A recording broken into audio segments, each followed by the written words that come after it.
Good morning बच्चों। आज हम लोग एक्सरसाइज 3.2 को सॉल्व करेंगे। क्वेश्चंस आप बुक में देख सकते हैं। पहला क्वेश्चन है, लड़कों की संख्या पे आधारित है। तो उस समय लड़कों की संख्या और लड़कियों की संख्या के बारे में पूछा है। तो माना लड़कों की संख्या x है और लड़कियों की संख्या y है। फिर जो छात्र थे उनकी टोटल संख्या 10 है। तो अगर लड़के लड़कियों की संख्या 10 है तो x + y = 10। एक इक्वेशन यहाँ बन गया। और दूसरा कह रहा है लड़कियों की संख्या लड़कों से 4 अधिक है, तो लड़के +4 लड़कियों की संख्या मिल जाएगी। ये आपका इक्वेशन बन जाएगा। फिर इस समीकरण को हम जैसे पहले सॉल्व करते थे, बॉक्स बना करके इसके पॉइंट्स ले लेंगे। उसके बाद जो है इसी तरह से दूसरे समीकरण को हल करके बॉक्स बना करके पॉइंट्स ले लेंगे। इन दोनों पॉइंट्स में आप देख रहे हो कि 3 7, यहाँ पर भी 3 7 दोनों कॉमन मिल रहे हैं।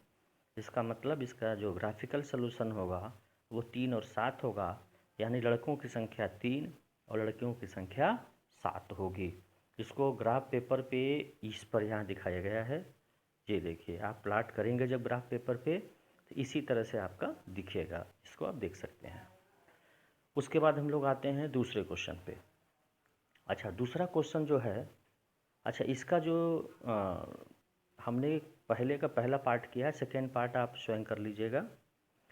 अब सॉल्यूशन नंबर 2, इसमें आपका जो क्वेश्चंस हैं उसमें ये पूछ रहा है कि जो दोनों पेयर ऑफ लीनियर इक्वेशन दिया हुआ है वो किस तरह के हैं। किस तरह के हैं मतलब है कि वो दोनों इंटरसेक्टिंग हैं या फिर समांतर हैं या फिर संपाती हैं। तो इसका तरीका पिछले वीडियो में मैंने बताया था। अगर A1/A2 not equal to B1/B2 होगा तभी यूनिक सलूशन होगा, यानी रेखाएं एक दूसरे को प्रतिच्छेद करेंगी। दूसरा, अगर A1/A2 B1/B2 तथा C1/C2 हो तब रेखाएं संपाती होंगी। और तीसरा, A1/A2 B1/B2 और C1 not equal to C1/C2 हो तो ये दोनों रेखाएं समांतर होंगी। इसी तरह से चेक करना है। अब देखते हैं, 5x - 4y + 8 = 0, 7x + 6y - 9 = 0। इसमें एक चीज़ ध्यान देना बच्चों आप लोग कि x, y और संख्या तीनों को बराबर से पहले आप कर दीजिए। अगर कहीं मान लीजिए ऐसे दिया हो 5x - 4y = -8, फिर 7x + 6y - 9 = 0, एक राइट में है इक्वल के एक लेफ्ट में, तो सबको आप लेफ्ट में कर दीजिए। एक स्टैंडर्ड फॉर्म हमेशा ax + by + c = 0 टाइप का, दोनों लेफ्ट में रहना चाहिए। नहीं है तो कर देंगे। अब x, पहले वाले समीकरण में x का गुणांक क्या है, a1, तो a1 = 5, b1 = -4, c1 = 8। a1 b1 c1 को छांटने का सबसे अच्छा तरीका है x को ढक लो, जो कुछ दिखता है वो a1 है। y को कवर कर लो, जो भी दिखता है वो b1 है। और बाकी बिना x वाले जो भी कुछ है संख्या वो c1 है। उसी तरह से दूसरे इक्वेशन में a1 = 7, b1 = 6 एंड c1 = -9। दूसरे वाले में a2 = 7, b2 = 6 एंड c2 = -9। फिर हम a1/a2 निकाल लेते हैं, b1/b2 निकाल लेते हैं, c1/c2 निकाल लेते हैं। और यहाँ पहले ही से दिख रहा है कि A1/A2 is not equal to B1/B2 है। इसका मतलब है कि अंतर रेखाएं एक दूसरे को प्रतिच्छेद करती हैं। इसी तरह से दूसरे समीकरण में भी आप देख सकते हैं 9x + 3y + d = 0। यहाँ भी बेटा बच्चों आप लोग वैसे ही निकाल लेंगे। और हम पा रहे हैं A1/B2 = B1/B2 = C1/C2। इसका मतलब रेखाएं परस्पर क्या हैं, संपाती हैं, मतलब एक के ऊपर एक सुपरिम्पोज है। फिर आगे है तीसरे वाले में, फिर वैसे ही निकालेंगे और हम क्या पा रहे हैं, A1/A2 B1/B2 के बराबर है, लेकिन C1/C2 के बराबर नहीं है। ये आप सॉल्व कर लेंगे। इसी तरह से तीसरा जो सलूशन है, तीसरे सलूशन में आपको दिखाना है कि ये संगत है कि असंगत है।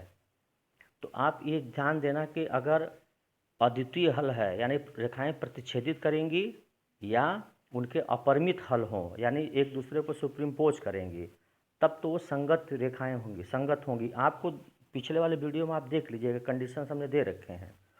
और जब रेखाएं समांतर होंगी जिसका कोई हल नहीं होता है तो वह योग में क्या होगा, असंगत होगा। बिल्कुल उसी तरह से आपको करना है। सब में A1/A2 B1/B2 C1/C2 निकाल लीजिएगा। देखिए A1/A2 B1/B2 के बराबर नहीं है, इसका मतलब यह अद्वितीय हल है, यानी रेखाएं प्रतिच्छेदित करेंगी, यानी इसका सलूशन होता है, तब ये क्या होगा, संगत होगा। ठीक है, बाकी के क्वेश्चंस को आप जो है स्वयं हल कर सकते हैं, ये आपको होमवर्क भी दे दे रहे हैं। उसी तरह से जो क्वेश्चंस 4 है वो क्वेश्चन 3 की ही भांति लगेगा, लेकिन एक स्टेप इसमें बढ़ गया है।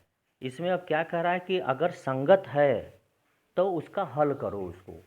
तो अगर संगत है, हम छांट लिए, मान लो ये वाला पहले की तरह मिल गया, A1/A2 is not equal to B1/B2, या A1/A2 नॉट, ये आपका जो है जो समांतर है A1/A2 equal to B1/B2 not equal to C1/C2। अगर समांतर है तब तो संगत नहीं होगा, लेकिन अगर आपका यूनिक सोल्यूशन है और अपरिमित सोल्यूशन है तब वो संगत होगा।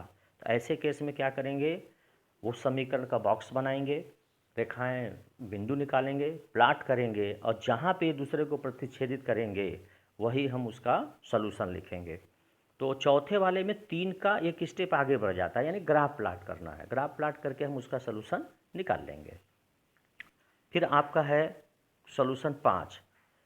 सॉल्यूशन 5 में आप देखिए, बाघ की बीमाएँ पूछ रहा है। बाघ की बीमाएँ, बीमाएँ का मतलब डायमेंशन, आयताकार बाघ है तो डायमेंशन उसकी लंबाई और चौड़ाई कहलाती है। तो हम मान लेते हैं, माना बाघ की लंबाई x मीटर, चौड़ाई y मीटर है। दिया है बाघ का परिमाप। बाघ का परिमाप का सूत्र क्या होता है, आयत वाला, 2 ब्रैकेट में लंबाई धन चौड़ाई। तो ये हो गया 2 ब्रैकेट में x प्लस वाई। अर्ध परिमाप होगा आधा, यानी 2 ब्रैकेट में x प्लस वाई में 2 से भाग दे देंगे, x प्लस वाई मिलेगा। फिर क्वेश्चंस क्या कह रहा है, क्वेश्चंस कह रहा है कि जो इनका अर्ध परिमाप है वो 36 है। पहला क्वेश्चन बन गया x plus y equal to 36। फिर दूसरा कह रहा है कि जो x है वो y से 4 अधिक है, तो x बराबर y plus 4, x minus y equal to 4। फिर इसको हम लोग ग्राफिक विधि से सॉल्व कर लेंगे। इसका भी हम आपको एक ग्राफ दे दिए हैं, आप देख लेना। इसको पहले वाले का ये बॉक्स बन गया, दूसरे का बॉक्स बन गया, इसको हम लोग ग्राफ पे प्लाट करेंगे।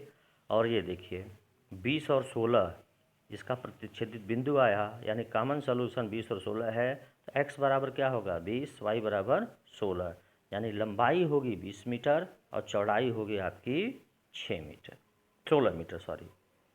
ये आपके बाघ का डायमेंशन हो गया। ठीक है बच्चों, ठीक है। हम लोग फिर कल जन्माष्टमी है, जन्माष्टमी की ढेर सारी शुभकामनाएं आपको। फिर छुट्टी के बाद हम लोग फिर से मिलेंगे। बहुत बहुत धन्यवाद।